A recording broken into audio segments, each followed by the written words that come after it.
네, 뭐 전체적으로 이제 각 위원님들 말씀 들어봤고요. 또 제가 대검 감찰부장으로 근무하면서 경험했던 검찰 조직의 의사결정의 특수한 경험칙들, 또 이런 유사 사례들을 또 보고 이 사안에 대해서도 사실은 뭐 협찬이든 내지는 마크로 비슷하든 등기부등 것만 봐도 너무나 국민의 상식과 경험칙, 사실 기록 자체는 평균적인 판사들이 검사보다 더 잘 봅니다.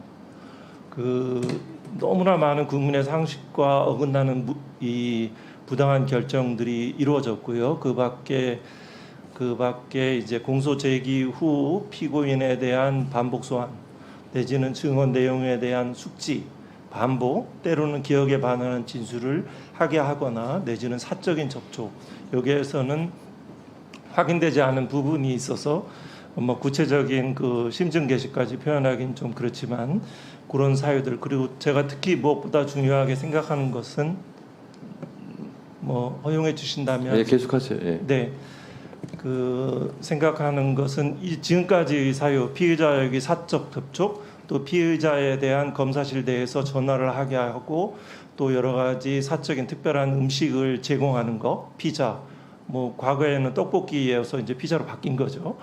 뭐 여러 가지 이런 사유들만으로도 중첩되는 중징계의 사유들이 있습니다. 정직 이상의, 또 때로는 뭐 경우에 사람에 따라서는 해임 면직에 준한다고 보시는 분도 있고, 근데 이와 별과로 저는 더욱 중시하는 것은 검사로서 수사를 공정하게 하고 기소 여부 판단을 해야 되죠.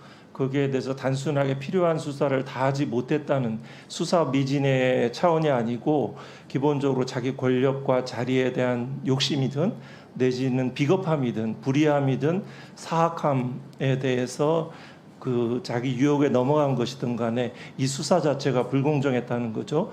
도이치모터스 사건 자체는 기소함이 마땅합니다. 공범입니다.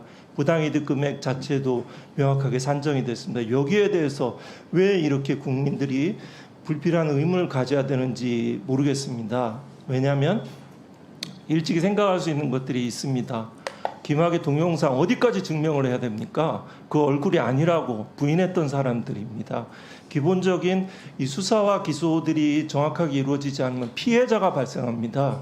주식시장에서 증권시장에서 피해자들이 발생하고 인사를 반부패 수사 2부장으로 잘했다고 해서 그 대검의 그 차장검사급으로 승진해주고 또다시 재경 북부지검, 시골도 아니죠, 지방 이런 쪽으로 가시면서 이렇게 승진하면 또 묵묵히 일하는 소수의 검사들, 이 도이치모터스 수사하다가 인천지검으로 좌천된 젊은 검사들 있잖아요.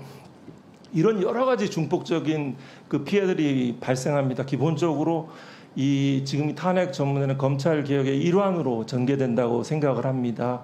검찰 개혁의 그 일환에서 기본적으로 이 두 가지 점들을 말씀하고 싶은데요.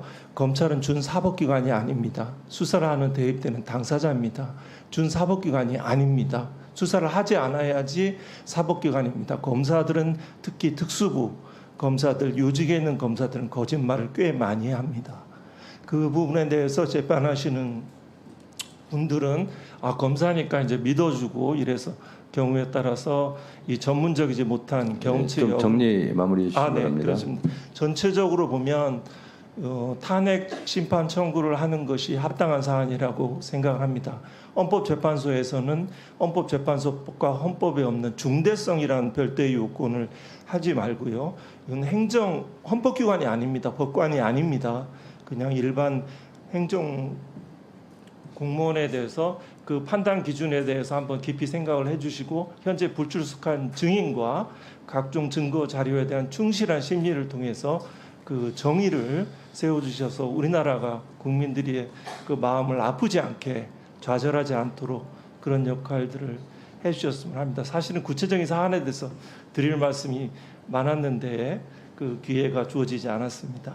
네.